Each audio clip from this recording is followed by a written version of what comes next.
स्वागतम स्वागतम स्वागतम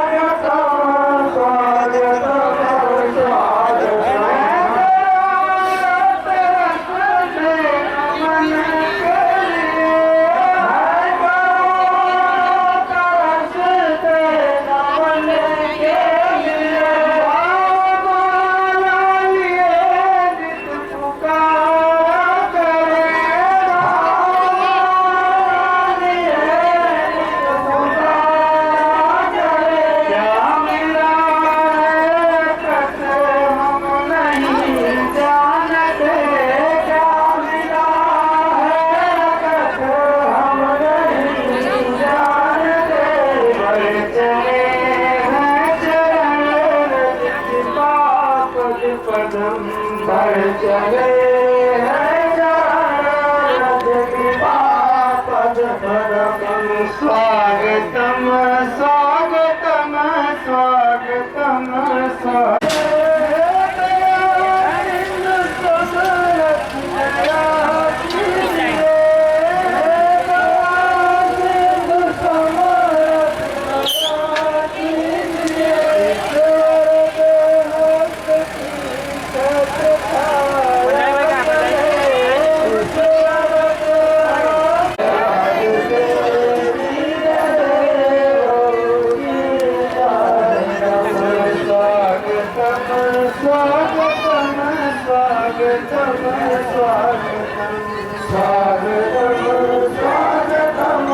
स्वागतम स्वागतम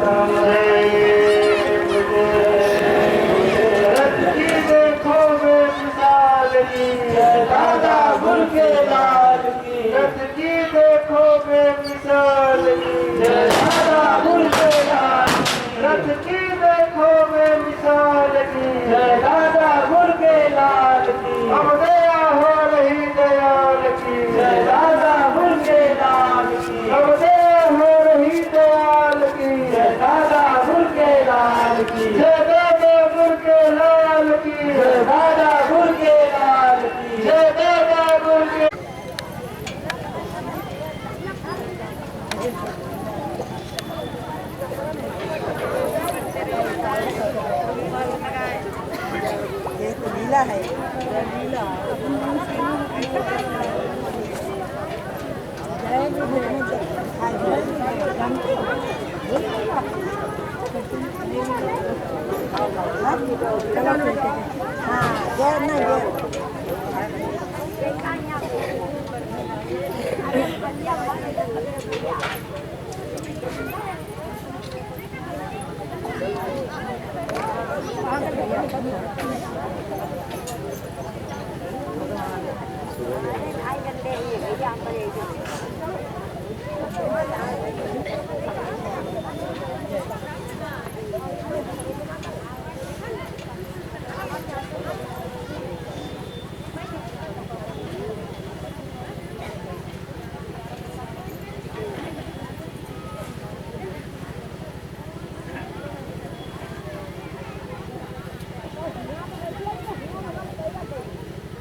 Yeah.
यहाँ पर यहाँ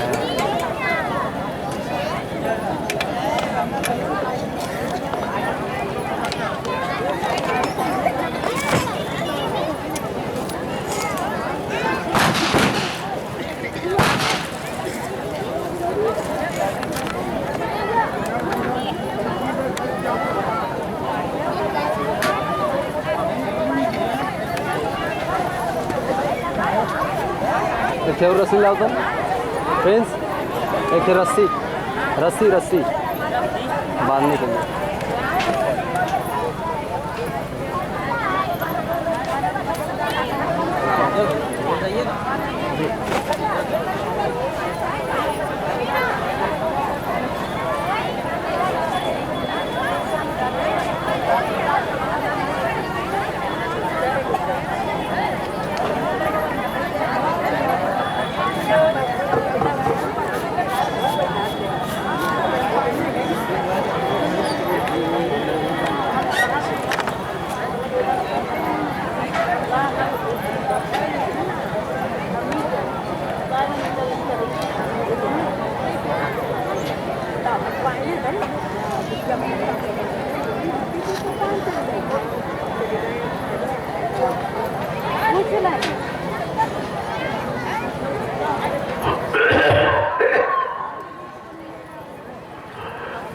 चलो चलो जल्दी चलो,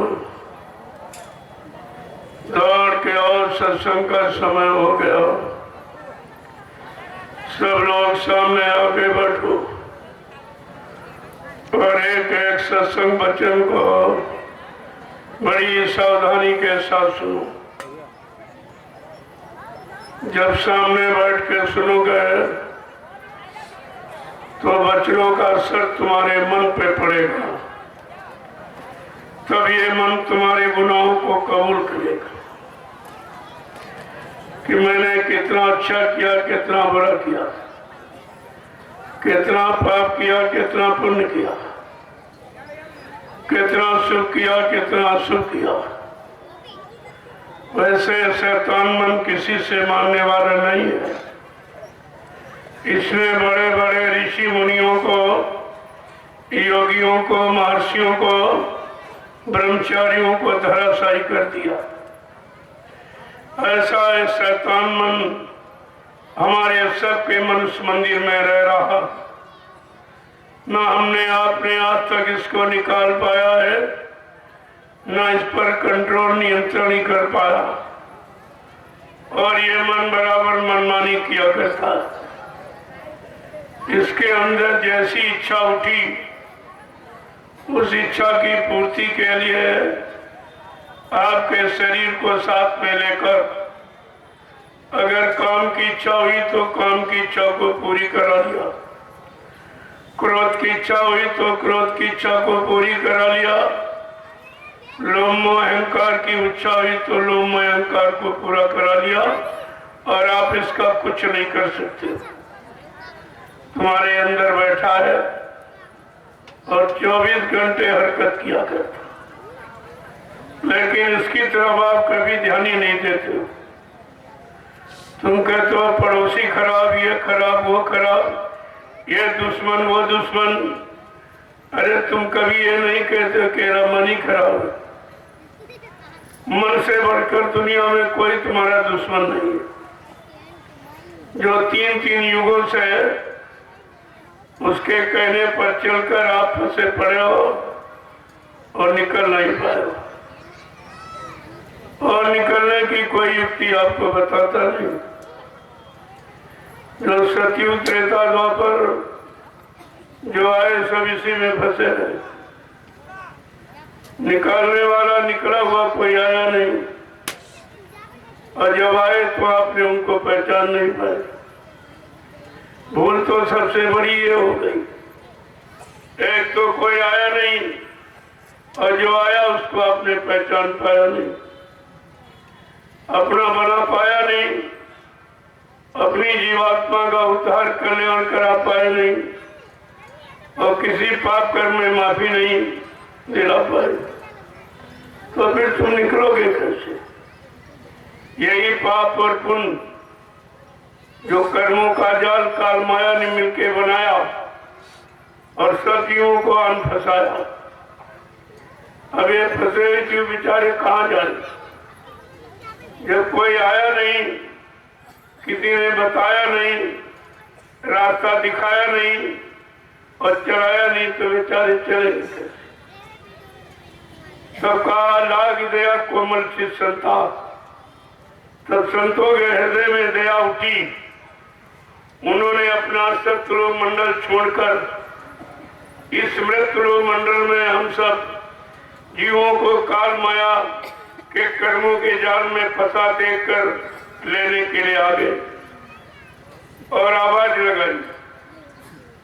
ऐसे चुपके से नहीं, पूरे यानी देश में आवाज। हिंदुस्तान का कोई प्रांत, कोई जिला, तहसील, ब्लॉक, शहर, कस्बा, गली गांव कुचा छोड़ा नहीं गया जहां आपको जानकारी न दी गई।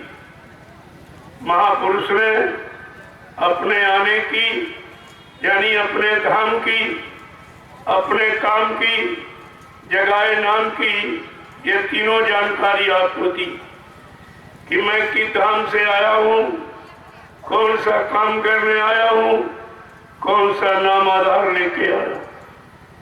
तीनों परिचय मिलाने के बाद भी आप शंका में कैसे चले गए?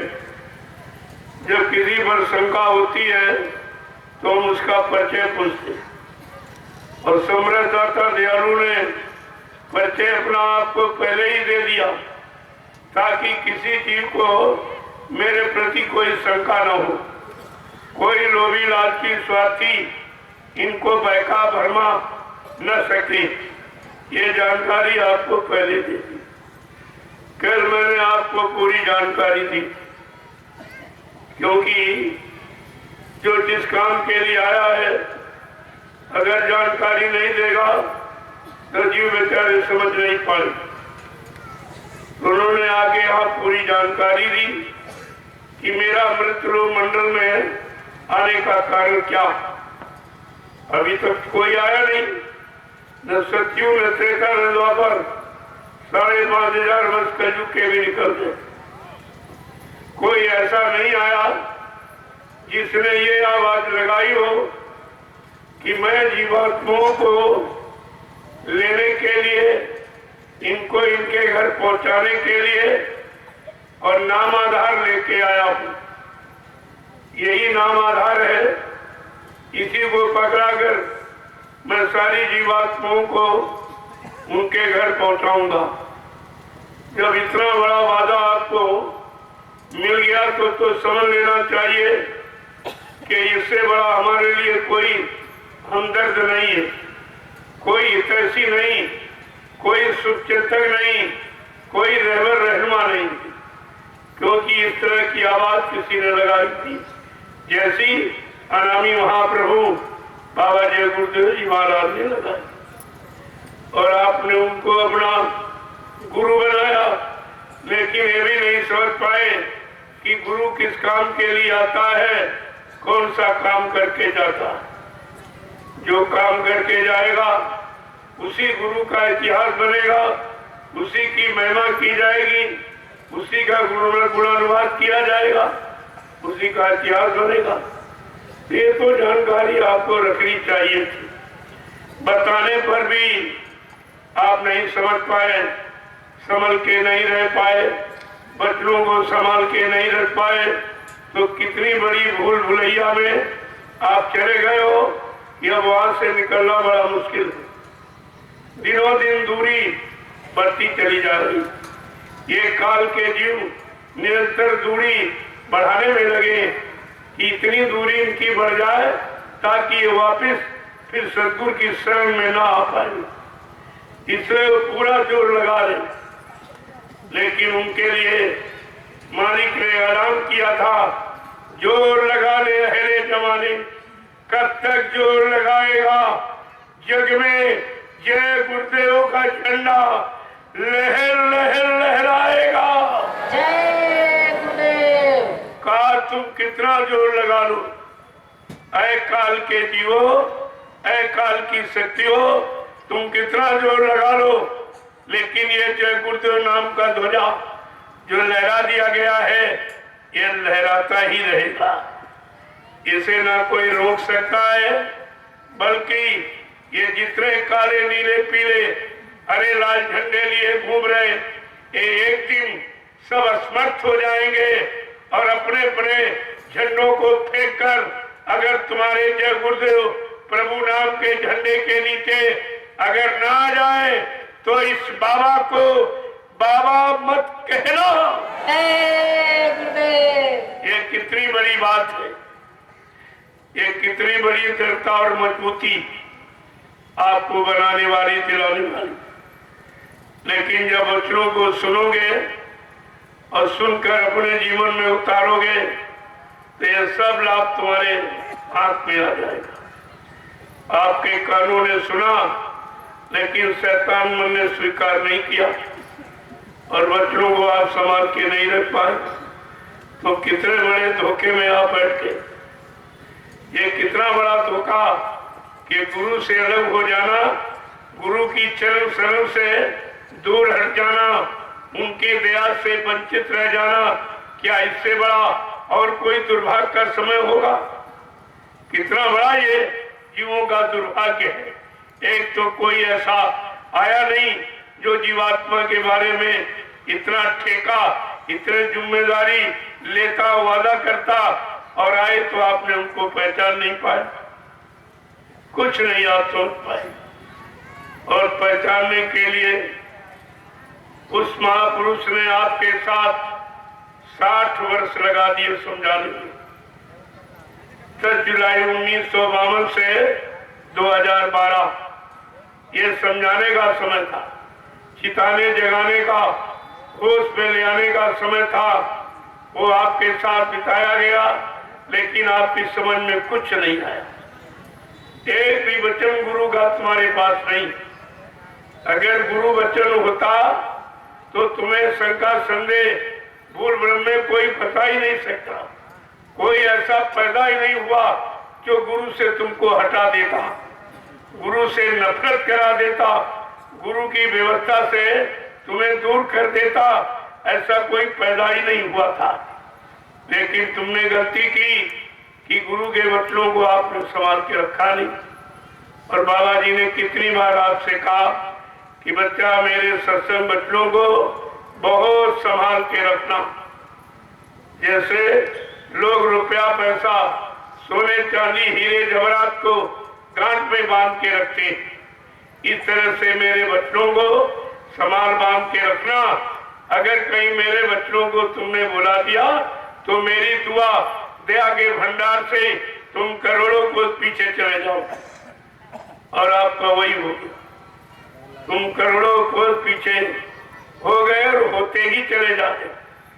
अभी ये दूरी बंद नहीं हुई, काल केतु बराबर तुम्हारे पीछे लगे हैं, क्योंकि उनको चिंता हो गई। जब से सद्गुरु दाता दयालु ने अपना चरण काल की नगरी में रखा है, काल को बड़ी चिंता हो गई। उससे नहीं और जीवों को उसने आदेश दे दिया कि जल्दी करो, किसी जीव को सद्गुरु की शरण में जाने मत देना, बचनों को सुनने मत देना, शरण में रहने टिकने मत देना, नाम की कमाई करने मत देना, परमार्थी सेवा में लगने मत देना। नहीं, ये सारे जीवात्माएं ये सब अपने घर चली जाएंगी, मेरा देश खाली हो जाएगा। कितनी बड़ी उसको चिंता, काल को जीवों को फंसाने की कितनी बड़ी चिंता। लेकिन दयाल ने क्या कहा, काल को जितनी ज्यादा चिंता जीवों को फंसाने की है, उससे करोड़ों गुना ज्यादा चिंता दयाल को अपने जीवों को निकालने की है। जय गुरुदेव। प्रेमियों, काल और दयाल की होड़ लग गई। अब तुम काल की तरफ जा रहे हो कि दयाल की तरफ? काल के वचनों को सुनकर लाभ उठा पाओगे कि दयाल के वचनों को? काल ने तो मारने का काम किया, बहकाने भरमाने का काम किया, इस काल माया के देश में रहने वाले कर्म कराए और उसी में भुगतान करा रहा है। लेकिन दयाल आया तुमको निकालने के लिए, तुम्हारे घर पहुंचाने के लिए। देखो कितना अंतर। अब आपको ये समझना है कि हम दयाल की तरफ जाएं कि काल की तरफ जाएं। दयाल के जीवों की बात सुने कि दयाल काल के जीवों की बात सुने। ये तो आपको निर्णय लेना है कि तुम्हें निकलना है कि और फंस के रहना है। तो जब ये जानकारी आपको दे दी गई, काल और दयाल की पहचान करा दी गई, तो फिर आप शंका में कैसे बैठे। और ये भी कहा, जो नहीं माने हुक्म हमारा, उनके मन को काल संहारा। क्या कहा आपसे कि जो मेरे हुक्म आदेश को न मानेगा, न मुझ पर विश्वास करेगा, अपना हुक्म आदेश चलाएगा, वो काल के जीव हैं, उनसे बहुत होशियार है। वो तरह तरह के लुभावने तुमको वचन सुनाएगा, लेकिन निकलने की बात पूछोगे तो नहीं बताएगा। ये कहेगा चलो हमारे यहाँ आइए, तुमको रुपया देंगे, पैसा देंगे, सामान देंगे, सम्मान देंगे, लेकिन अगर उससे कहो कि तुम भगवान से मिला सकते हो, कहेगा ये काम नहीं करूंगा, बाकी सब ले लीजिए यहाँ का। तो यहाँ का तो पहले से लिए बैठे हो, तभी तो यहाँ से निकल नहीं पा रहे हो, जा नहीं पा रहे हो, और ले लोगे और ज्यादा फंस जाओगे आप। तो निर्णय तो आपको लेना कि हम निकलने वाला सामान पकड़े दयाल का, कि फंसने वाला हम काल का सामान पकड़े। काल ने जीवों को फंसाने के लिए ये रात पाट धन दौलत, मान सम्मान, अधिकार, पद पत्नी, बाल बच्चे, ये सब काल का ही सामान। और इसी सामान में हमें आपको फंसा के रखा गया, और कभी निकलने की बात बताई नहीं। कहा इसी में रहो, इसी में करो और मरो, जन्मो और मरो, जन्मो और मरो, ताकि मेरा राज सुचारू रूप से चलता रहे। अब आपको ये विचार करना है कि 3 युग निकल गए, जीवात्मा बेचारी अपने घर नहीं पहुंच पाई, यही कर्मों के जाल में फंसी पड़ी है। अब हमें यहाँ से निकलना है कि बार बार जन्मना मरना। ये तो विचार आपको लेना चाहिए। नहीं लोगे तो काल की मार खाते रहो। यमराजा की जूतियां, जो बड़ी कटीली कांटेदार, वो मारेगा। बड़े बड़े राजे महाराजे बादशाह आज भी नरकों में पड़े हैं और यमराजा की जूतियों की मार खा रहे हैं। उनको कोई वहां बचाने वाला नहीं है, कोई बचाने वाला वहां नहीं। तो तुम क्या बच सकते हो? जब वो नहीं बच पाए, तुम कहां से बचो? ये बचने का सामान तुमने इकट्ठा नहीं किया, ये सामान फंसने का, जो आज तक हम आप रातों दिन प्रयास कर रहे हैं, मेहनत परिश्रम कर रहे हैं, खेती, दुकान, दफ्तर, बिजली, व्यापार, मजदूरी करते हैं, इनको ठगते हैं, उनको इनका झूठ बोला, उनका बेईमानी, छल कपट, खींचा तानी, ये जो आप कर रहे हो, ये काल का सामान इकट्ठा कर रहे हो। और ये सामान तुम्हारे काम आने वाला है नहीं। जब शरीर का समय पूरा हो जाएगा रहने का, और वो आएगा और जीवात्मा को निकाल के ले जाएगा, और शरीर यहीं पर पड़ा रहेगा। तुम्हारे परिवार के लोग जिनको तुमने अपना माना और जाना, ये सब तुम्हारे शरीर से कोई हमदर्दी नहीं रखेंगे, नंगा करके ले जाएंगे शमशान भूमि पर। शमशान भूमि पर लकड़ियों पे रखे, जला के राख कर देंगे, या गड्ढा खोद के गाड़ देंगे, या बालू बांध के फेंके। लेकिन कोई हमदर्दी भी नहीं करेगा कि तुमने बड़ी मेहनत की थी, तुमने मकान दुकान बनाए मेरे लिए, तुमने बहुत कमाया रात दिन। ये कुछ नहीं, वो तो जो जिस काम के लिए ये शरीर आपको मिला है, जब वो काम नहीं करोगे तो मारी मार पड़ेगी, और कुछ नहीं। कोई बचाने वाला यहाँ है ही नहीं। जब कोई बची नहीं पाया, तुम्हें कौन बचाएगा? अब तुमको अपने बचने का सामान ढूंढना चाहिए कि भाई कहाँ मिलेगा, हम कैसे बचेंगे। बहुत ही काल माया की मार खाते खाते हो गया, गोस्वामी जी महाराज जब इसी कलयुग में आए, उन्होंने रामचरितमानस लिखा। उसमें एक उत्तरकांड लिखा। उत्तरकांड का मतलब समझते हो? तुम्हारे सारे प्रश्नों का उत्तर है और तुम्हारी सारी समस्याओं का समाधान है, लेकिन तुम उसको कभी पढ़ते ही नहीं। अगर उसको पढ़ लो तो तुम्हारे जीवन की सारी शंकाएं खत्म हो जाएगी। उन्होंने सब स्पष्ट करके उसमें कह दिया और कहा, देखो काल माया ने मिलकर ये रचना की। किसके लिए? कर्मों की रचना। पहले जीवात्माएं जब शुरू में आई तब चेतन भंडार पाकसार निर्मल पवित्र था, आती थी और चली जाती थी। कोई फंसने कर्म करती नहीं थी तो उनको कोई फंसा नहीं पाता था। धीरे धीरे काल माया ने देखा कि मेरी तपस्या का कोई मतलब नहीं। मैंने हजारों वर्ष सत्पुरुष की अखंड तपस्या की और तपस्या करके उसने हमको एवमस्त कह के ये भंडार सुप्तों जीवात्माओं का सौंप दिया। और लेकिन जीवात्माएं तो अपनी इच्छा से आ रही जा रही, मेरा इन पर कोई अधिकार नहीं बना। तो उसने सोचा, तो फट से उसने कर्मों का विधान बना दिया।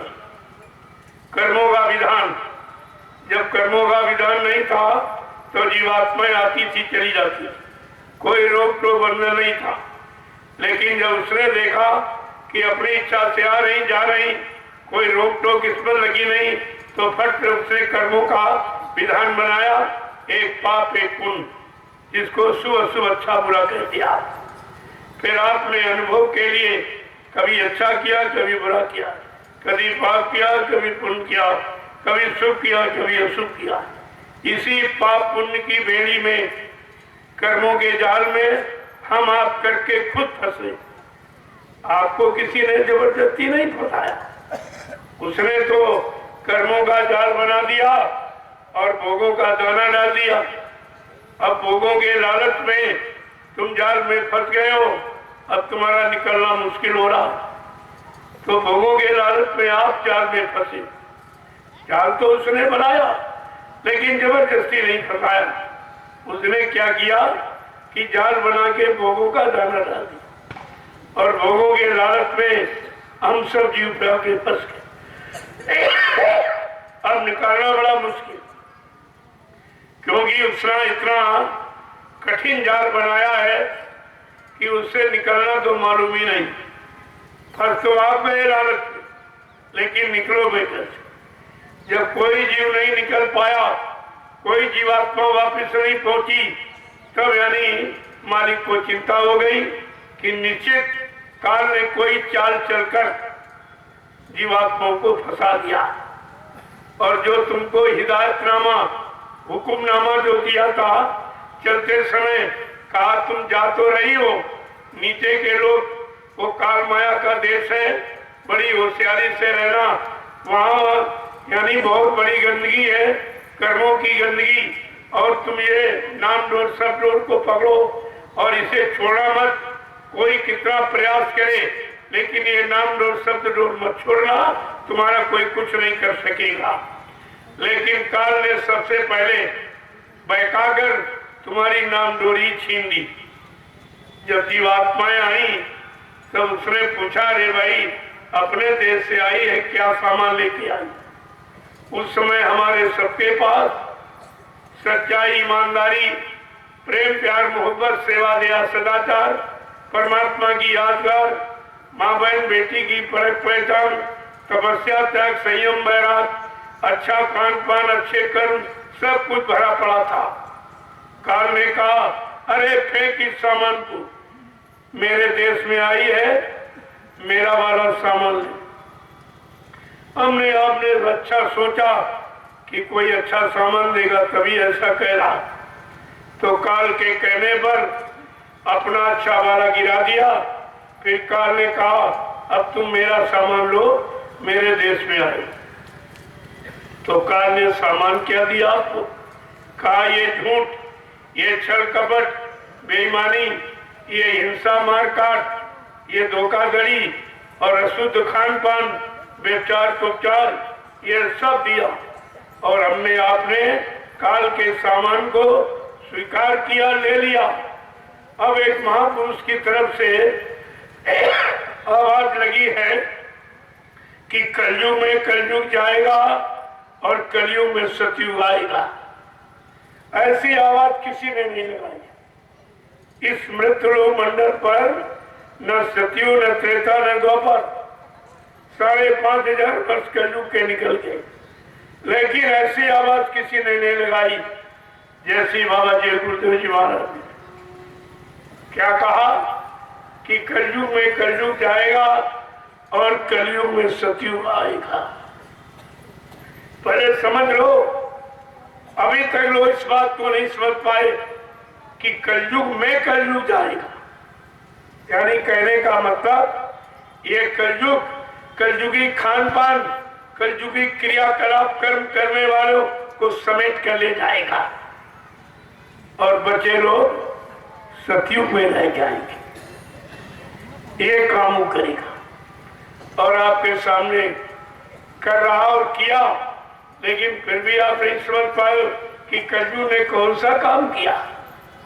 पहली बात तो उसने ऐसी बीमारी महामारी छोड़ी कि सारा विश्व तबाह हो गया और करोड़ों चले गए कलयुग में कलयुग। यानी वो कलयुग कलयुगी लोगों को, कलयुगी खान पान करने वालों को समेट के ले गया। कितने करोड़ों को ले गया और किसी की समझ में नहीं आया ये क्यों चले गए, कैसे चले गए, और अभी तक वो बात समझ में नहीं आई। यद्यपि इन्होंने बीमारी का नाम तो दे दिया, लेकिन बात को नहीं समझा कि उस बीमारी का मतलब क्या है। कौन सी बीमारी? का कोरोना। शाब्दिक अर्थ भी नहीं समझ पाए, पढ़े लिखे ये भी नहीं समझ पाए कोरोना कि हम क्या क्या न करें जो बीमारी ना आए, या क्या करें जो बीमारी चली जाए। ये दोनों बातें समझ में अभी तक नहीं आई। कोरोना क्या क्या न करो, अंडा न खाओ, मुर्गा न खाओ, मछली न खाओ, बकरा न खाओ, किसी जीव जंतु की हिंसा मत करो, ये बुरे काम न करो, और बुद्धि नाशक नशा शराब का प्रयोग मत करो, किसी की निंदा आलोचना बुराई क्रिटिसाइज मत करो, भद्दे अश्लील शब्दों से वाणी को खराब मत करो। ये वाणी प्रभु के गुणानुवाद के लिए मिली है, इसे गंदा मत करो, ये करो ना, ये काम न करो तो ठीक, और नहीं करो तो कोरोना आ जाएगा। वो तो आ ही जाएगा, और अभी क्या आगे और आएगा। इसे कोई रोक नहीं सकता। केवल रोकने का ये भी तरीका है कि आप शाकाहारी हो जाए। बहुत संत महापुरुषों का एक छोटा सा एक फार्मूला है, कहा अगर तुम सब लोग सपरिवार शाकाहारी हो जाओ तो ये बीमारी तुम्हारे देश से चली जाएगी। बीमारी गंदे खान पान, गंदे कर्मों के द्वारा ही आती है, और बीमारी आने का कोई रास्ता नहीं है। वे केवल रास्ते आपने बना दिए। गंदा खान पान किया, गंदे कर्म किए, तो ये बीमारी तुम्हारे पास तक आ गई। अगर आप ये काम करना बंद कर दे, बीमारी चली जाएगी। वो तो इसीलिए पहले से आपसे प्रार्थना की जा रही। बाबा जय गुरुदेव जी महाराज ने कितनी मेहनत, कितना परिश्रम तुम्हारे बचने बचाने के लिए किया, और सारे हिंदुस्तान में 18 वर्ष ये प्रचार कराया शाकाहार का, और कहा भाई कुदरत तुम्हारे से नाराज हो गई। इनको तो मालूम नहीं कुदरत की नाराजगी, लेकिन संत महापुरुषों का संबंध सीधा कुदरत से होता। उन्होंने कहा कुदरत तुम्हारे काले कारनामों से सख्त नाराज, जो तुमने मार काट, हिंसा, चोरी, कत्लेआम, व्यभिचार कुचार किया और झूठ छल कपट बेईमानी आपने किया, और ये मनुष्य मंदिर जिसमें परमात्मा की चेतन मूर्ति जीवात्मा बैठी है, और ये खुदा की जिस्मानी मस्जिद जिसमें खुदा की रूह बैठी है, तुम उसके सामने ये पशु पक्षियों का मुर्दा मांस डाल रहे हो, इसे गंदा कर रहे हो, इससे कुदरत नाराज हो गई। क्योंकि ये शरीर तुम्हारा बनाया नहीं, जिसने बनाया है किसी के बनाई व्यवस्था में अगर आप बिगाड़ करोगे, गंदा करोगे तो नाराज हो जाएगा। नाराजगी में वो सजा आपको दे दे तो कुदरत नाराज हो गई। तो बाबा जी ने एक बार आपको बचने के लिए कहा कि मैंने कुदरत से प्रार्थना की कि अभी थोड़ा आप रुक जाइए, मैं अपने बच्चों को शाकाहार का संदेश देने के लिए सारे देश में भेजे देता हूँ। जब लोग मेरे शाकाहार संदेश को न सुने, न माने, न अपनाए, न जीवन में उतारे, फिर तुम्हारी इच्छा में आए वो करना। जब तुमने नहीं माना और ज्यादा लोग बढ़ा के करने लगे तो उन्होंने अपना हाथ खींच लिया और जो है कुदरत को चाप दे दिया, और कुदरत ने एक झटके में करोड़ों का वारा न्यारा कर दिया। एक झटके में करोड़ों चली गई। आपने कभी विचार किया है कि ईंट पत्थर वाला मंदिर टूट जाएगा, गिर जाएगा, बिगड़ जाएगा, ठीक हो जाएगा, फिर बन जाएगा, लेकिन मनुष्य मंदिर अगर एक बार बिगड़ गया और खत्म हो गया, ये दोबारा आपको नहीं मिलेगा। ये जिस्मानी मस्जिद, ये मनुष्य मंदिर आपको बार बार नहीं मिलेगा।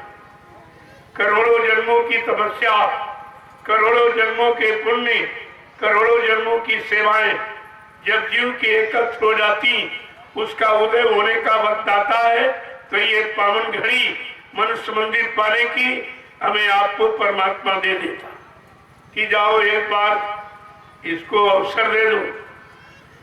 गोस्वामी जी महाराज ने लिख के बताया कि तुमको ऐसे नहीं मिल गया जो तुम सोचते हो कि फिर मिल जाएगा, कि कब हूं करी करुणा नर ही और देत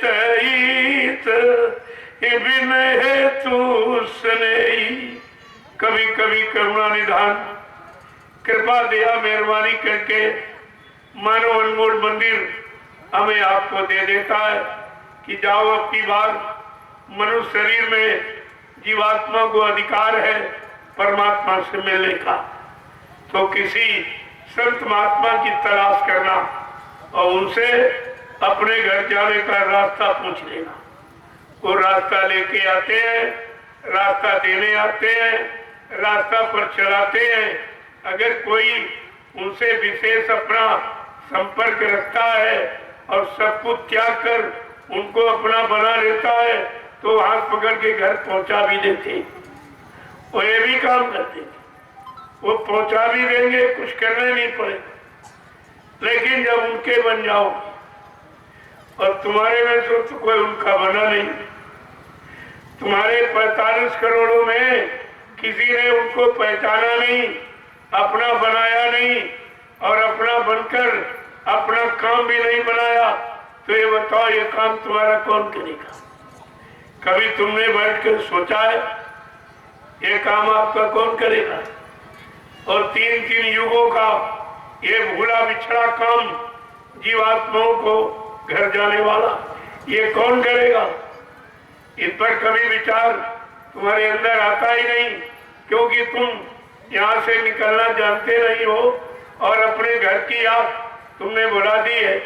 तुमको घर की याद भी नहीं मालूम कि हमारी जीवात्मा किधर से और कैसे आई, किसको पकड़ के आई और यहाँ किसने उसको फंसा लिया। अब इसको निकालने वाला कौन होगा, कौन निकालेगा, कौन घर पहुंचाएगा, ये सारी याद आने और जाने की सब भुला दिया, सब भूल गए। जब आप भूल गए हो, वही भूल भ्रम दूर करने के लिए ये सम्राट दाता दयालु आई और आपको पूरी पहचान दिया। कल मैंने आपको बताया था कि पूरी पहचान ताकि कोई शंका न हो जाए कि भाई ये शक्ति कहाँ से आई, कभी यहाँ नहीं आई, अब की बार क्यों आई, किस काम के लिए आई है, कौन सा लाभ देने आई है। तो ये सारी शंकाओं का समाधान करते हुए आपके सामने आवाज लगा दी कि हम आए वही देश से जहां तुम्हारा धाम, तुम सबको घर पहुंचाना एक हमारा काम। जय गुरुदेव। कहा मेरा एक ही काम, मैं राजपाट धन दौलत न लेने आया हूं न दिलाने आया हूं, मैं जीवात्माओं को इनको इस मनुष्य मंदिर से निकाल कर इनको इनके घर पहुंचाने आया हूं। जब इतना बड़ा परिचय आपको मिल गया और ये लाभ कोई देने वाला है नहीं, तो आपको तो ये लाभ छोड़ना नहीं चाहिए, लाभ देने वाले को छोड़ना नहीं चाहिए, उनको पकड़ के रखना चाहिए था, लेकिन ना आप समझ पाए न पकड़ के रख पाए। ये कितना बड़ा लाभ तुम्हारे हाथ से निकल गया और अब ये तुम्हारे हाथ लगने वाला है नहीं, क्योंकि तुम्हारी दूरी बढ़ती चली जा रही, तुम और चरण से दूर होते चले जा रहे हो, गुरु से दूरी बढ़ाते चले जा रहे हो, तो फिर तुम्हारा एक काम करेगा तो इस पर तो एक बार आपको विचार करना चाहिए। विचार कब करोगे? जब सुविचार अंदर आएंगे, जब शाकाहार शुद्ध आहार करोगे तो शुद्ध विचार पैदा होंगे, जब शुद्ध विचार आएंगे तब तुम उस पर करने के लिए यानी सोचोगे कि हमें क्या करना क्या नहीं करना, क्या खाना क्या नहीं खाना, किसके पास बैठना किसके पास नहीं बैठना, किसकी सुनना किसकी नहीं सुनना, किसकी मानना किसकी नहीं मानना, तब तुम्हारे अंदर विचार शुद्ध हो। अगर तुम्हारा खाने पर आहार खराब विचार खराब, क्योंकि देश के लिए नियम कानून लागू है, जैसा करे आहार वैसे बने विचार, जैसा खाए अन्न वैसा बने तन, जैसा पीवे पानी वैसी होवे वाणी। हमारे देश में ये कानून नियम लागू, ये है प्राकृतिक देश, प्रकृति की गोद में पलने वाला, प्रकृति की गोद में रहने वाला।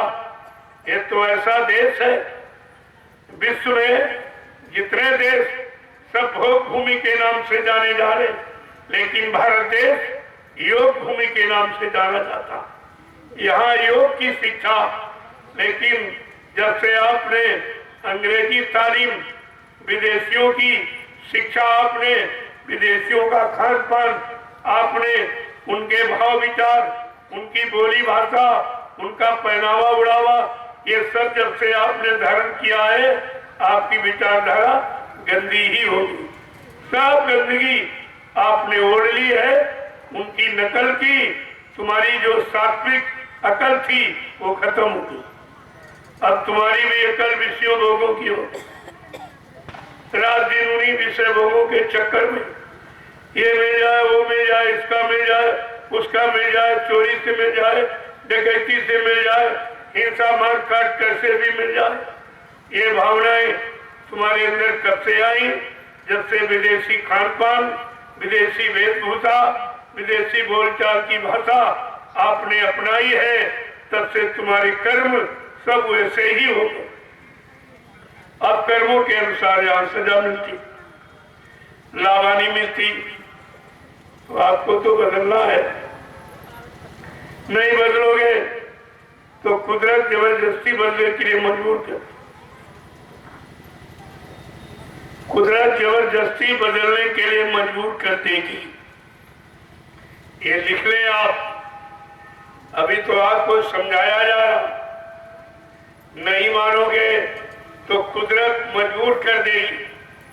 अभी तो एक छोटा सा चुटकुला उसने छोड़ा, तब तो सारा विश्व तबाही हो गया, और उसके पास ऐसे बहुत से सामान हैं तुम्हारे ऊपर प्रयोग करने वाले। अगर संत महापुरुषों के वचनों को नहीं मानोगे, उनकी नीति रीति को नहीं अपनाओगे, तो उसके पास ऐसी व्यवस्था है कि वो 1 सेकेंड के अंदर सबको मना लेगा, सब मान जाएंगे, ऐसी व्यवस्था उसके पास है। लेकिन संत महापुरुष उस व्यवस्था से आपको बचाना चाहते, आप पर कोई कुदरत की मार न पड़े, कोई बीमारी में आप न घिरे, परेशानियों में, लड़ाई झगड़ों में आप न जाने पाए, दुर्घटनाओं अकाल मौत में आप प्रेत योनि में न जाने पाए, तो सब तरफ से बचाने का पूरा प्रयास किया जा रहा। और नहीं मानोगे तो तुम जानो, तुम्हारा काम जाने। फिर आप ये नहीं कह सकते हो कि मेरे गांव कोई आया नहीं, मुझे किसी ने बताया नहीं, मुझे जानकारी किसी ने दी नहीं, कैसे बचा जाएगा। अगर इतनी सरल युक्ति बचने की थी तो मैं जरूर मान लेता। तो इसलिए आपको ये मौका दिया था, ये मौका आपको दिया था। और काल भी पीछे लगा, ऐसा वो भी चुप नहीं बैठेगा। वो जान रहा है कि दयाल सब जीवों को इकट्ठा करके इनको सबको सद्बुद्धि सज्ञान दे देंगे और ये सब अपने घर की तैयारी कर लेंगे। तो काल भी पीछे पड़ा, पीछे पीछे काल भी दौड़ा कर रहा है। लेकिन जब आप काल के वचनों को सुनोगे और दयाल को वचनों को जब मिलान करोगे, तब आपकी समझ में आ जाएगा कौन तुम्हारे लिए कह रहा, कौन अपने लिए कह रहा, कौन तुम्हें लाभ देने की बात कह रहा, कौन तुमसे अपना लाभ लेने की बात कर रहा। तब आपकी समझ में आ जाएगा। तो यह सब जानकारी आपको रखनी चाहिए। इसलिए आज दीपावली का शुभ अवसर है। ये सारे हिंदुस्तान में राष्ट्रीय धार्मिक पर्व बड़े धूमधाम से मनाया जाता है। यद्यप ये तुम्हारा विषय नहीं है, ये विषय है त्रेता युग के लोगों का।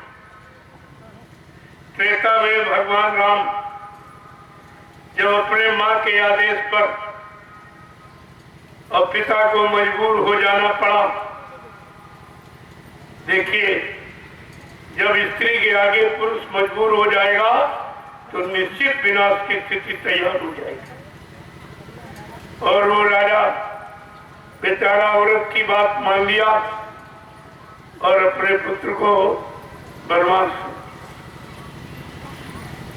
चल। राजगद्दी की तैयारियां थी, जबकि आपको मालूम होना चाहिए कि मां की आज्ञा परिवार आज्ञा होती है, राज आज्ञा कभी नहीं होती। राज की आज्ञा नहीं होती, परिवार की। लेकिन वो राजा बेचारा मजबूर हो गया, स्त्री के मुंह में यानी मतलब आ गया, उसके क्रिया चरित्र पर बेचारा घबरा गया। तो उसने निर्दोष अपने बेटे को वनवास दिया। बस कहानी तो यहीं से बिगड़ गई।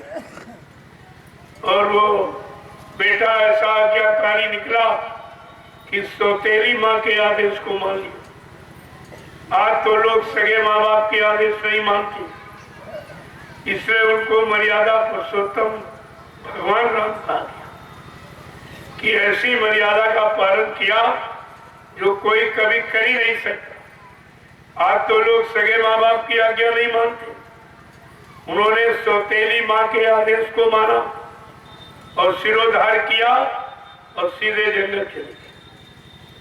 तो कहानी तो बहुत लंबी है, उसका मेन मकसद ये है, जब वो 14 वर्ष वो आदेश पालन करके वापिस लौट कर आ गए सुरक्षित, तो परिवार की खुशहाली होती ही। अरे आपका बेटा घर से चला जाए और 10-15 साल के बाद आवे तो आपको खुद ही खुशहाली होती। ये तो हर माँ बाप की खुशहाली होती। तो मतलब यानी खुशहाली तो एक परिवार की थी। लेकिन धीरे धीरे उन्होंने सामाजिक कार्य किए, धार्मिक कार्य किए, मानवता इंसानियत के कार्य किए, दुष्टों के समापन का अभियान चलाया, धर्म की स्थापना किया। इस कारण उनको राष्ट्रीय मर्यादा पुरुषोत्तम मान लिया गया। पूरे राष्ट्र का मर्यादित पुरुष उनको माना गया।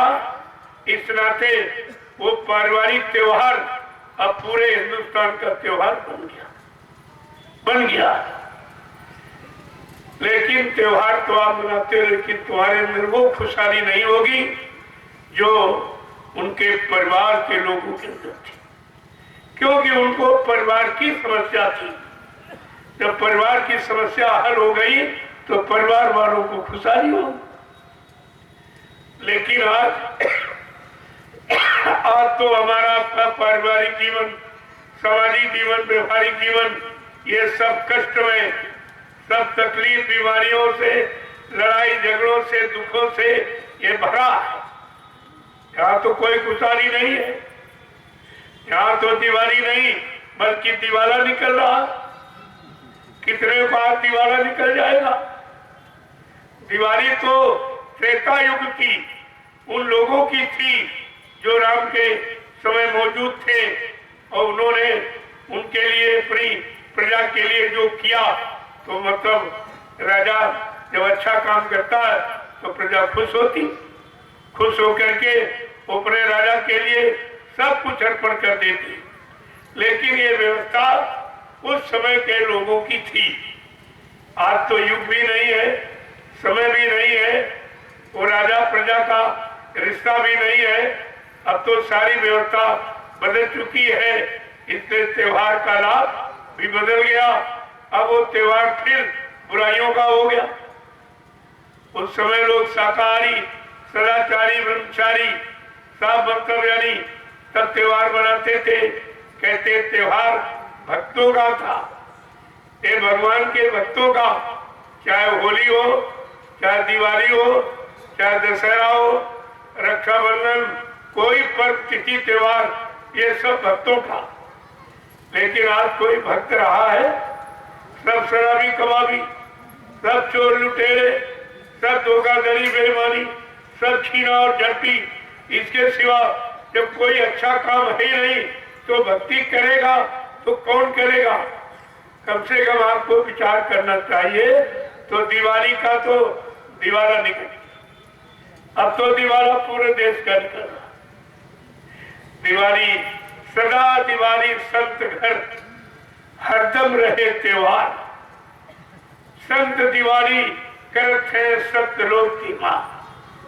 सच्ची खुशहाली, सच्ची दिवाली जब होगी जब हमारी जीवात्मा अपने प्रकाश में, आनंद में, चेतन देश में पहुंच जाएगी, जहां प्रकाश ही प्रकाश। आज भी आप प्रकाश का प्रतीक बनाए हो त्योहार को कि रोज एक चिराग से काम चलता, आज हजारों चिराग जला रहे हो।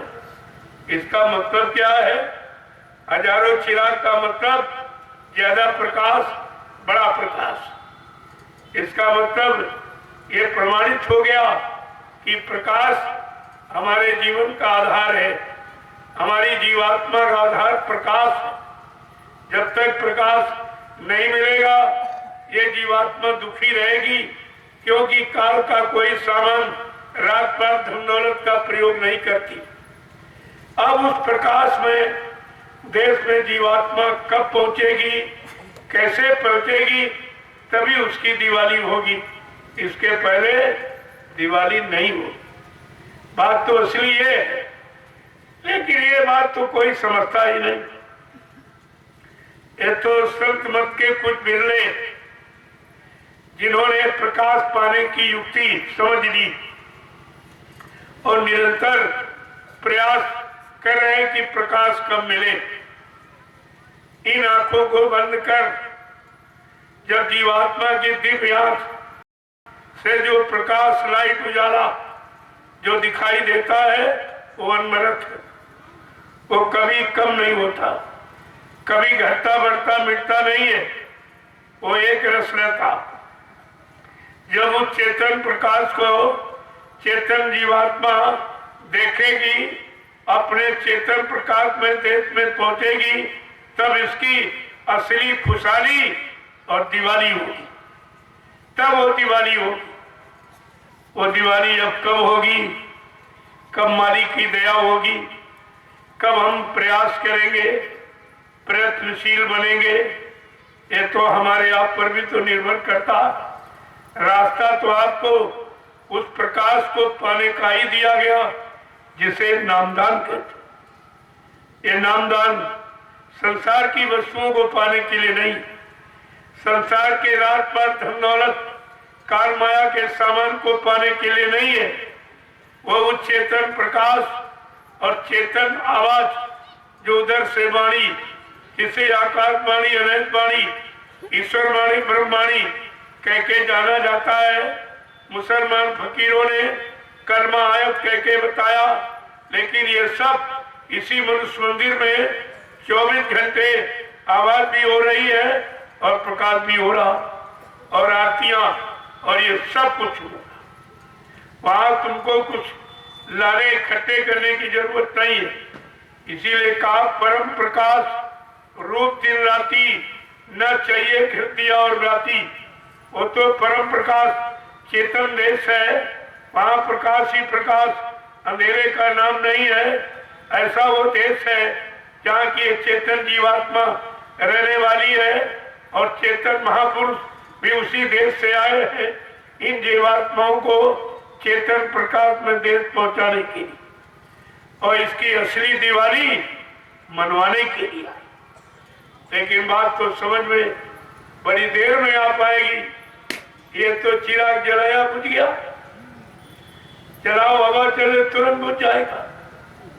लेकिन वो परम प्रकाश रूप दिन राती न चाहिए घृत दिया और बाती का वो परम प्रकाश 24 घंटे अनवरत अखंड ज्योति जलती रहती, कभी बुझती नहीं है। और इतना उसका प्रकाश, उस प्रकाश के आगे यहाँ जितने भी प्रकाश के उपकरण आपने बनाए ये सब धीमे और फीके और खजील हो जाती है।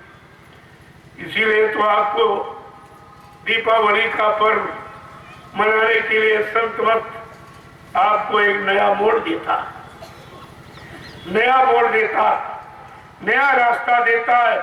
असली रास्ता जो अंदर से जाता है प्रकाश में चेतन देश के लिए, उस रास्ते की जानकारी देता। केवल संत मत की जानकारी देता और किसी मत मतांतर फिरके को अपनाकर आप ये चेतन रास्ता तय नहीं कर सकते। तो धीरे धीरे समझना चाहिए आप। तो इस पावन पर्व पर संत महापुरुषों के कुछ सत्संग वचनों को सुन लीजिए ताकि आपकी समझ में आ जाए कि हमारा असली कर्म, असली मानव कर्म, मानव धर्म क्या है। अभी तक हम यही नहीं जानते कि मानव कर्म क्या, मानव धर्म क्या। जो हमने समझ लिया, कर लिया, उसी को धर्म मान लिया, उसी को कर्म जान लिया। जबकि ये कर्म धर्म नहीं है, ये तो शारीरिक इंद्रियों वाले कर्म, शरीर को लाभ देने वाले, आत्मा को लाभ देने वाला आत्मिक कर्म, वो तो आपको किसी ने बताया ही नहीं। और ये दोनों कर्म यही किए जाएंगे। बाहर में शरीर इंद्रियों वाले कर्म, शरीर को पालन पोषण के लिए खेती है, दुकान है, दफ्तर है, बिजली व्यापार मजदूरी है, ये कर्म है शरीर के भरण पोषण के लिए। और आत्मा का भोजन क्या है? का शब्द, शब्दहारी सूरत, शब्द का आहार करने वाली वो जीवात्मा सूरत रूप। जब तक शब्द भेदी नाम भेदी संत सद्गुरु नहीं मिलेंगे और शब्द का ज्ञान नहीं कराएंगे, शब्द का आधार नहीं पकड़ाएंगे, तब तक कोई भी जीवात्मा शब्द को प्राप्त नहीं कर सकती है। और जब तक शब्द नहीं पकड़ेगी तब तक हमने घर नहीं पहुंचे। ये सब जानकारी आपको सत्संग कराएगा। तो जरा दो वचनों को सुन लीजिए, क्योंकि आज की तिथि आपको याद रहेगी कि हम पीलीभीत जिले में यानी दीपावली के पावन पर्व पर गए थे, तो हमको सत्संग वचन सुनाए गए थे। और सत्संग वचन हमारे जीवन को असली मोड़ देने वाली, असली सही सच्चे रास्ते पर खड़ा करके चलाने वाले और पहुंचाने वाले। जय गुरुदेव, जय गुरुदेव, जय गुरुदेव, जय गुरुदेव, जय गुरुदेव। जय गुरुदेव नाम किसका, प्रभु का, जय गुरुदेव नाम किसका, प्रभु का, जय गुरुदेव नाम किसका, प्रभु का, प्रभु का प्यारा नाम। जय गुरुदेव। विश्व के प्रथम मसीहा, युग प्रवर्तक, सतयुग के निर्माता, वैचारिक क्रांति के जन्मदाता, परम पूजनीय स्वामी जी महाराज, आज दीपावली के पावन पर्व पर देश के कोने कोने से पधारे हुए श्रद्धालु भक्त, सत्संगी प्रेमी जनों, बड़े सौभाग्य का ये दिन है। एकता, आध्यात्मिकता, धार्मिकता के सूत्र बंधन में बंधकर जो आज हम इस जंगल में एकत्र हुए हैं, ये है मालिक की दया। बगैर दया के कोई कहीं जा नहीं सकता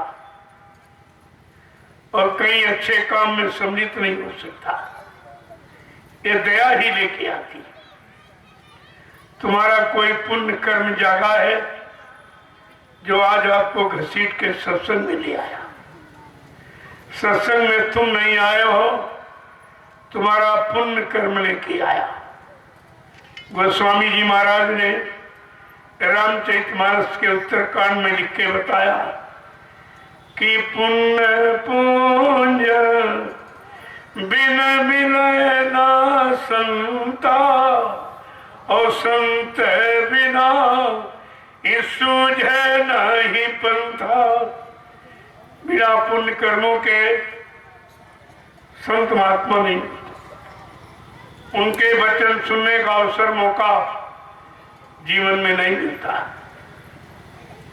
और बगैर संत महापुरुषों के मानव जीवन का असली राज, जीवन कैसे जिए, ये जानकारी नहीं हो पाती। जीवन तो सभी जी रहे हो, लेकिन ये पशुवत जीवन है। जो पशु पक्षी जो काम करके जीवन जी रहे, वो काम आप करके जी रहे, वो है खटकर्म, छह कर्म। आहार निद्रा भय मैथुनस, खाना पीना सोना, कमाना, मल मूत्र त्याग करना, आल औलाद बच्चे पैदा करना, ये छह कर्म है।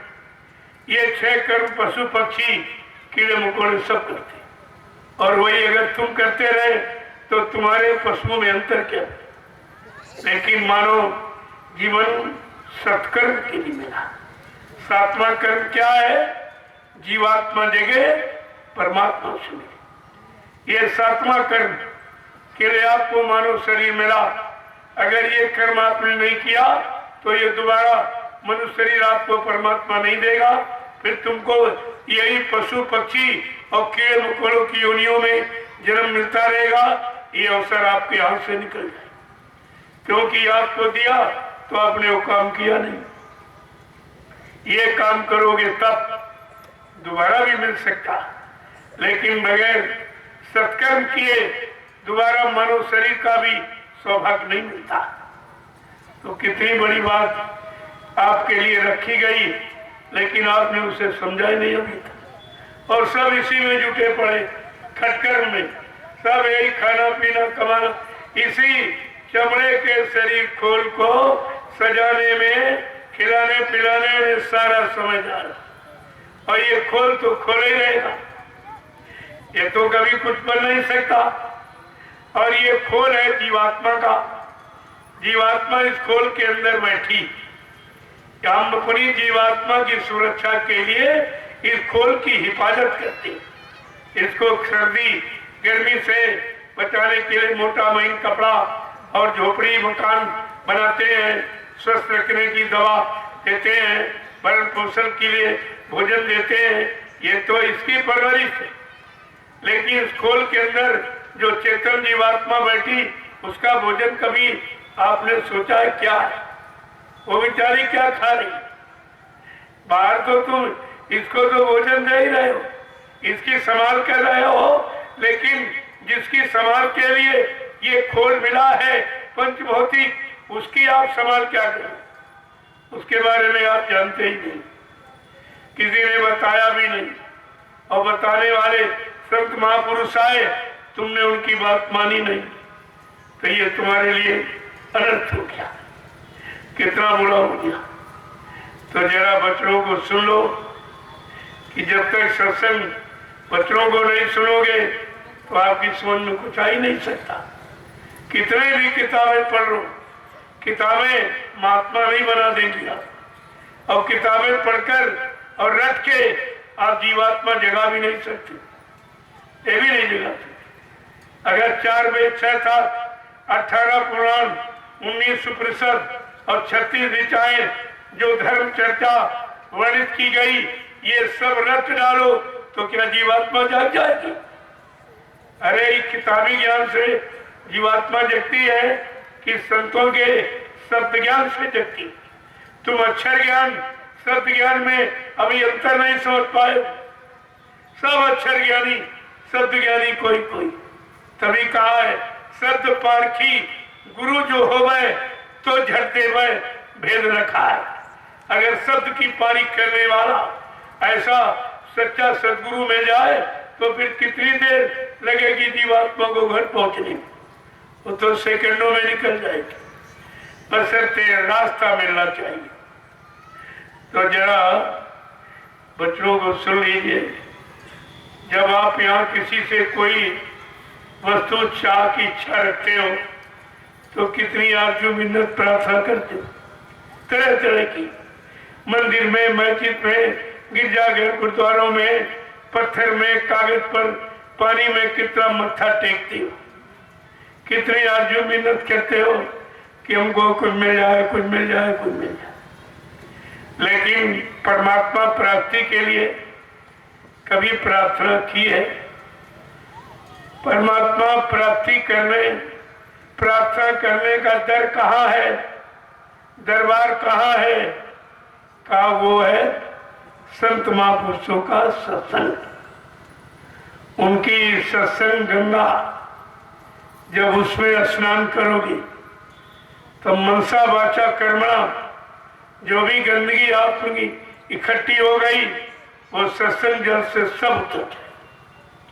और किसी पानी से तुम कर्मों की गंदगी नहीं धो सकते हो, चाहे कितनी गंगा ना हो, चाहे जमुना ना हो, चाहे तीर्थ मूर्त कहीं आप चले जाओ, लेकिन जो कर्मों की गंदगी जो अंदर जमा है जीवात्मा के सामने, बिल्कुल उस मन ने पर्दा जैसा खड़ा कर दिया कि ये देख न पाए, समझ न पाए, नहीं हमको ये अपनी तरफ खींच लेगी।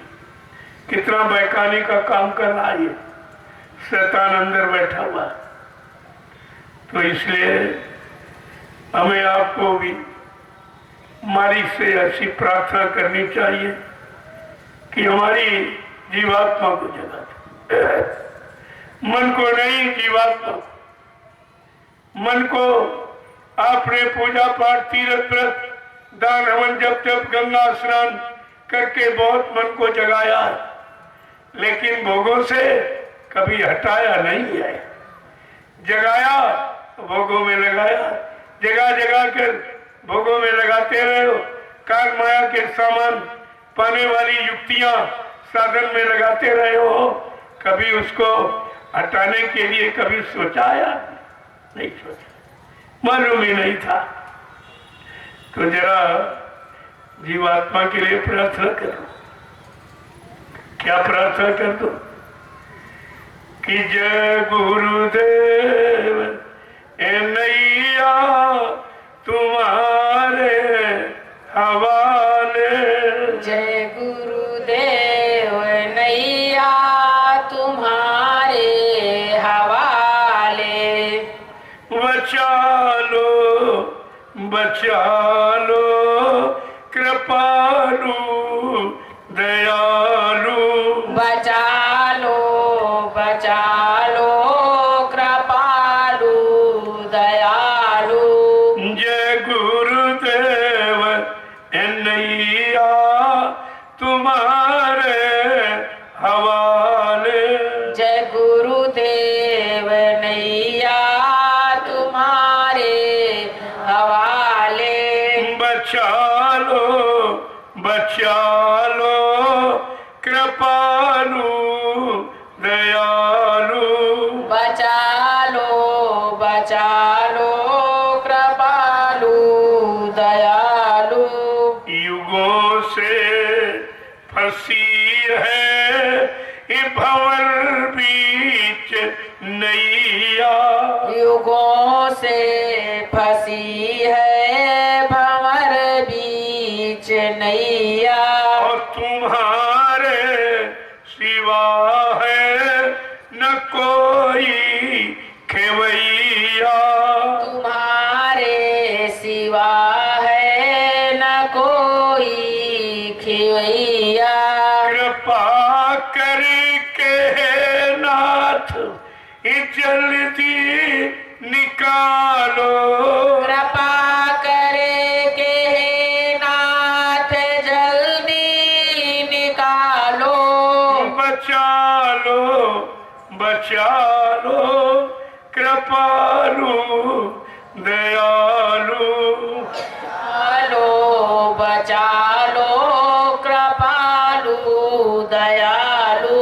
जय गुरुदेव एनैया तुम्हारे हवाले।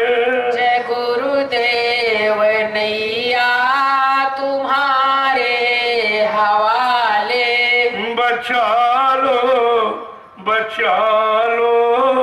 कृपालु दयालु। बचा लो कृपालु दयालु। न कोई किनारा हमें दिखता है। न कोई किनारा हमें दिखता है।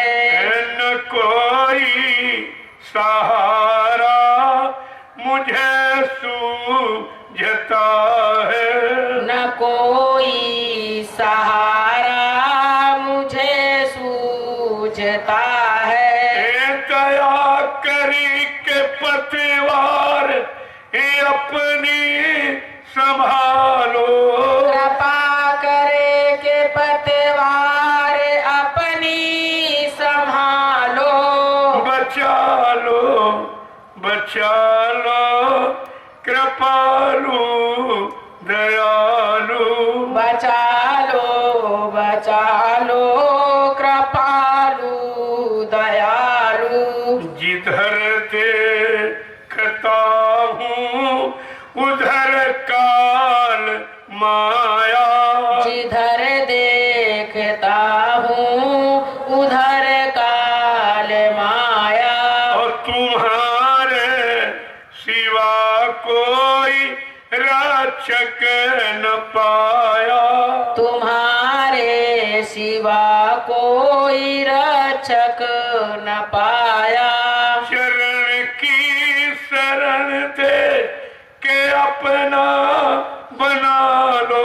चरण की शरण दे के अपना बना लो। कि सत्संग सेवा में स्वामी लगा लो। कि सत्संग सेवा में स्वामी लगा लो। कि सत्संग सेवा में स्वामी लगा लो। कि सत्संग सेवा में स्वामी लगा लो। अधम से अधम जीव ये तुमने उबारे। अधम से अधम जीव तुमने उबारे। अधम से अधम जीव तुमने उबारे। अधम से अधम जीव तुमने उबारे। जो आए शरण में तुम्हारे दुआरे। जो आए शरण में तुम्हारे दुआरे। पतित से पतित को उठा लो, उठा लो। पतिति से पतिति को उठा लो, उठा लो।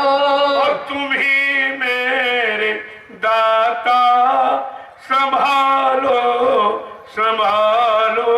तुम्ही मेरे दाता संभालो, संभालो। और तुम ही मेरे दाता संभालो, संभालो।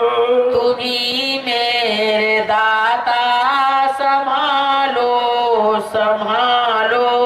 जब ही तेरे भक्तों ने अपनी लगाई। जब ही तेरे भक्तों ने अपनी लगाई। और मनुज रूप धर कर बने तुम सहाई।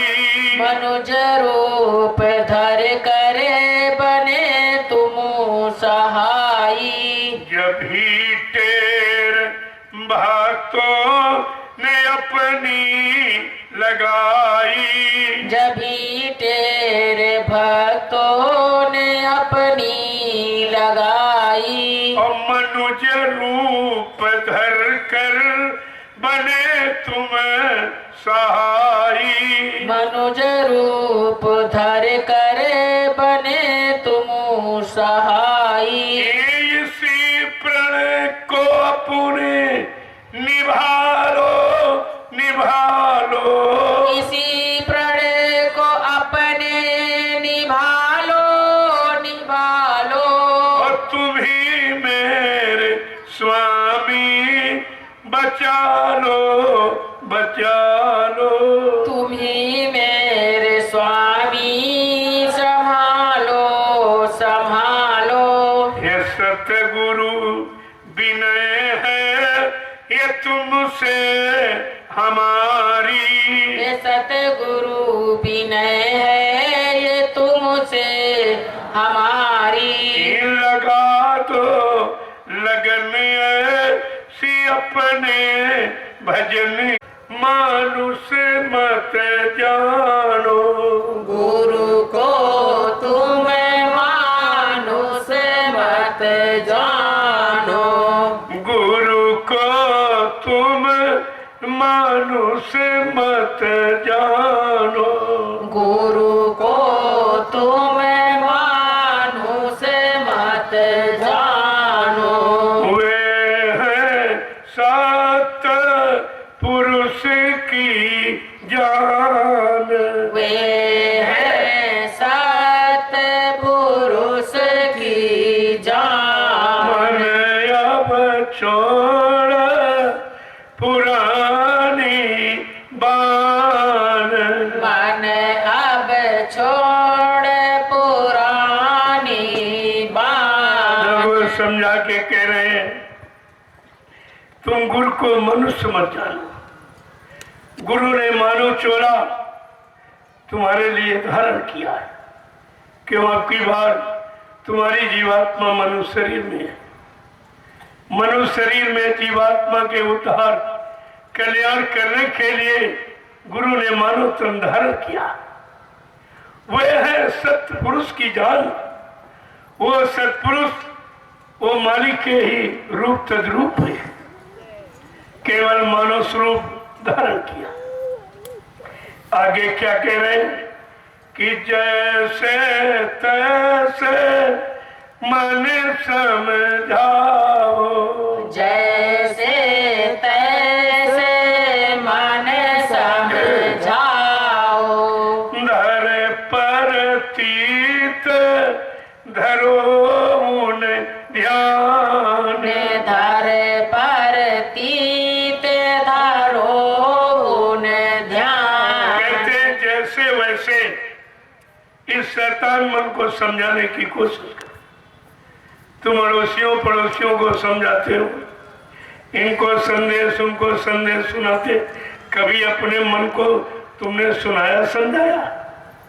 अरे दुनिया के लोग सुन लेंगे तो तुम्हारा कौन लाभ कर देंगे, नहीं मानेंगे तुम्हारा क्या नुकसान कर देंगे। तुम्हारी हानि लाभ तुम्हारे मानने और न मानने पर ही होती है। क्या कह रहे हैं? जैसे हो सके वैसे सत्संग वचनों को सुनाकर, सेवा में लगाकर, सुमरन ज्ञान भजन करा के जैसे हो सके इस शैतान मन को समझाने की कोशिश कर। आगे क्या कह रहे हैं कि दया मेहर से वचन सुनावे, दया मेहर से वचन सुनावे, वे है पूर्ण पुरुष अनाम, वे है पूर्ण पुरुष अनाम। कहते दया मेहर। यद्यप हम सब जीव उन वचनों के सुनने के लायक नहीं है, फिर भी अपनी दया कृपा मेहरबानी करके हम सब गंदे जीवों को वो वचन सुनाते हैं जिससे काल माया की मार से बच जाओ, यमराजा की मार से बच जाओ का वो वचन सुनाते हैं। और क्या कहते हैं? वे है पूर्ण पुरुष नाम, वो अनामी महाप्रभु ही है जिनको तुमने मानव शरीर समझ रखा, वो अनामी महाप्रभु ही है। आगे क्या कह रहे हैं कि धरी ते मानुष की गुरु ने, धरी दे मानुष की गुरु ने, धरी ते मानुष की गुरु ने, धरी दे मानुष की गुरु ने, जो त्यों तेरा कर कल्याण, ज्यों त्यों तेरा करे कल्याण। तेरे समझा के इसलिए उन्होंने मानव देह धारण किया, और किसी शरीर में आते तो तुम बोली भाषा नहीं समझ पाती, इसलिए तुमको अपने वचन समझाने समझने के लिए ये मानव चोला धारण किया है। क्योंकि अब की बार हमारी आपकी जीवात्मा मनुष्य शरीर में है, इसलिए मनुष्य शरीर में जीवात्माओं के उद्धार कल्याण के लिए सद्गुरु ने मानव चोला धारण किया है। और क्या? क्यों क्यों तेरा करे कल्याण। और ये भी चैलेंज करते जैसे हो सकेगा वैसे मैं अब की बार तेरा कल्याण करके ही मानूंगा। ये भी चैलेंज किसी ने नहीं किया। कहा जैसे होगा वैसे, हमें कोई लीला, कोई खेल, कोई करिश्मा क्यों न करना पड़े, लेकिन जैसे हो सकेगा वैसे अब की बार उन जीवात्माओं का कल्याण करके ही मानूंगा जिनको मैंने नामदान दिया है। आगे क्या कह रहे हैं कि सेवा कर पूजा कर उनकी, सेवा कर पूजा कर उनकी, उन्हीं को गुरु नानक मान, उन्हीं को गुरु नानक मान। मन अब छोड़ पुरानी बान, मन अब छोड़ पुरानी कहते उनके वचनों को सेव। सेवा का मतलब वचनों का पालन, वचनों की सेवा, हुकुम आदेश का पालन, यही उनकी सेवा है, यही उनका भजन है, यही उनकी भक्ति है। कहा उनके वचनों का पालन करो। और इन्हीं को गुरु नानक मान।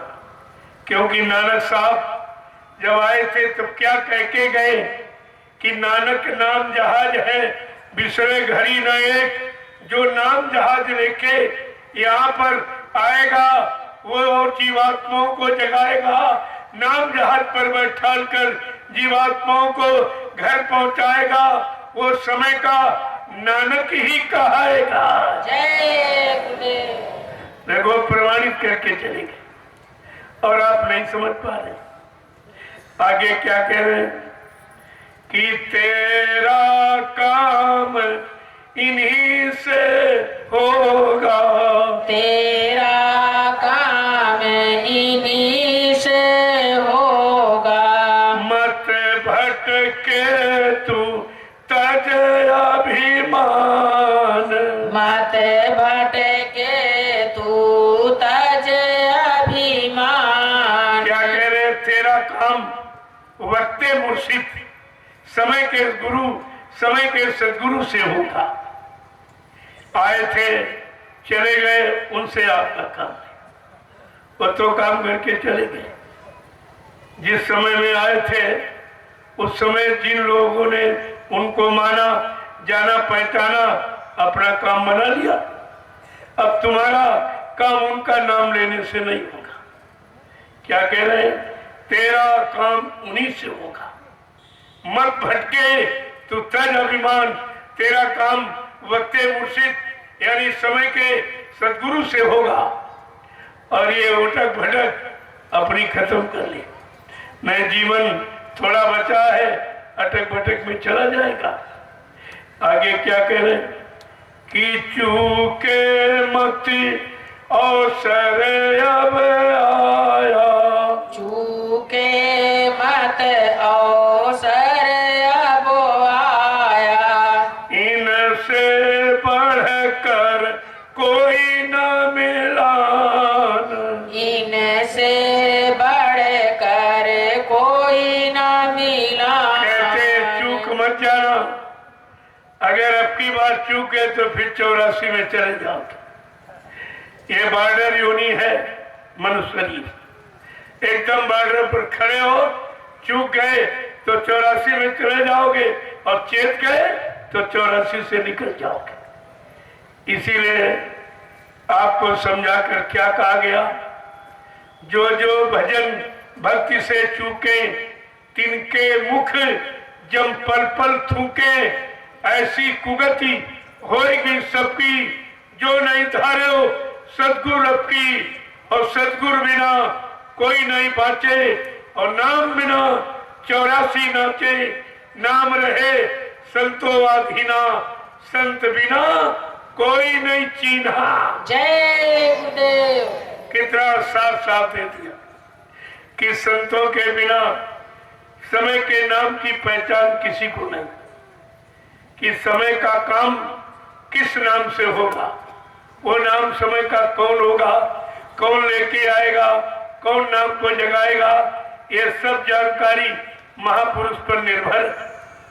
आगे क्या कह रहे हैं कि जो अब की तू चूका गुरु से, जो अब की तू चूका गुरु से, तो भर में गा चारों खान, तो भर में गा चारों खान। ऐसे समरस सदगुरु से अगर चूक गया तो 4 खान 84 लाख नरकों की योनियों का आना जाना तेरा कोई छुड़ा नहीं पाएगा।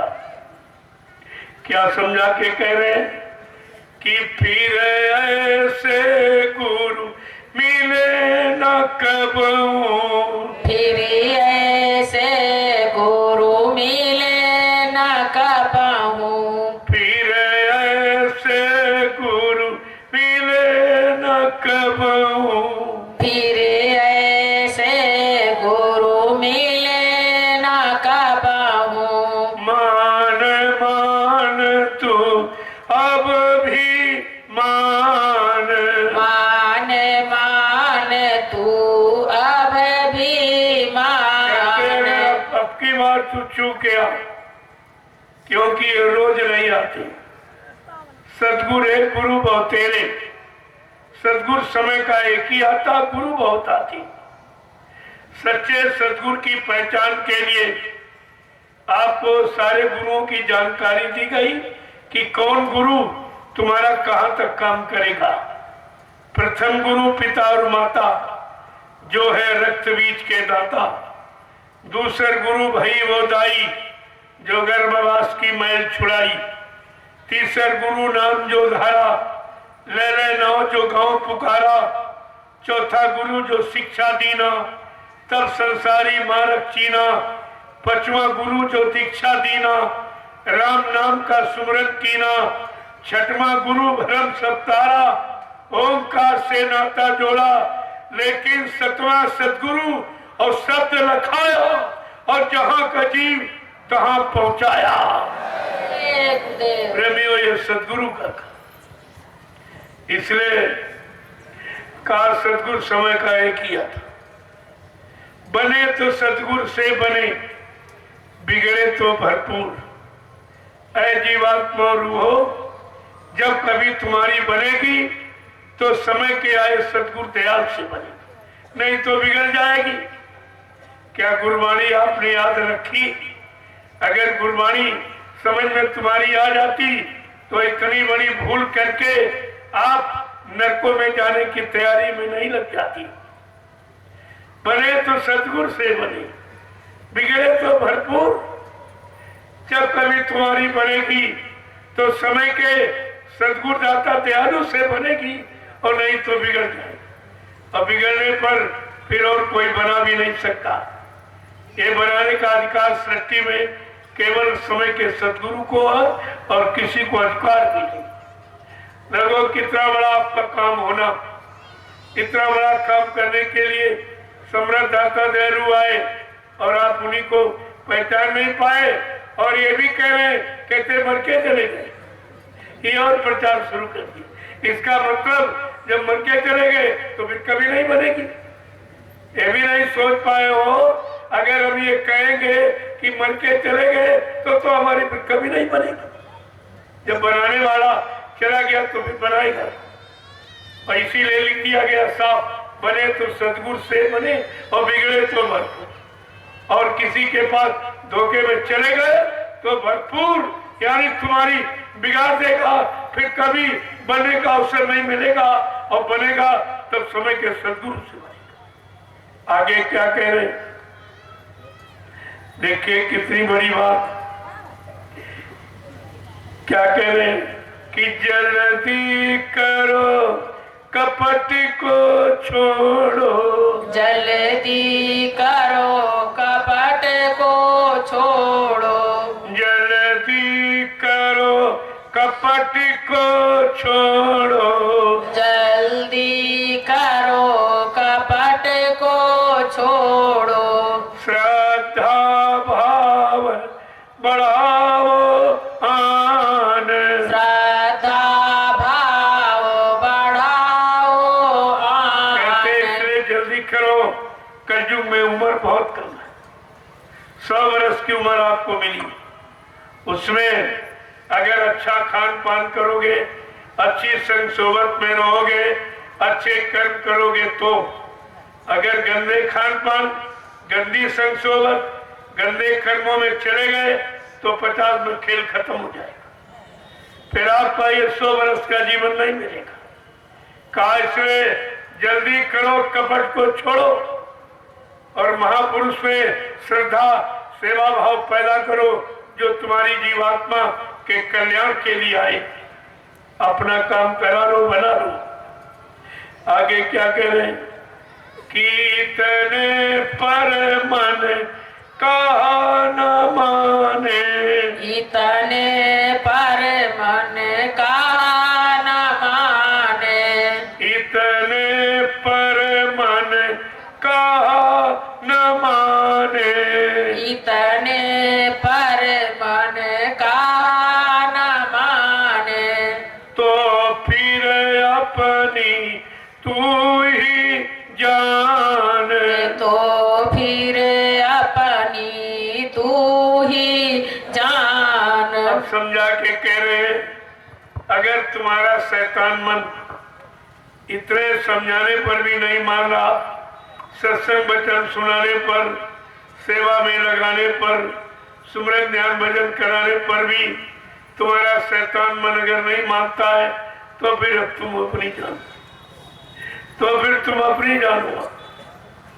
आगे क्या कह रहे, कि सिर पर तेरे हुकुम काल का, सिर पर तेरे हुकुम काल का, ताते मन तेरो नहीं मान, ताते मन तेरो नहीं मान। इतना समझाने बुझाने पर, सत्संग वचन सुनाने पर, सेवा में लगाने पर, सुमरन ध्यान भजन कराने पर अगर फिर भी तुम्हारा शैतान मन नहीं मानता है, तो तुम जानो तुम्हारे पर काल का पूरा पहरा।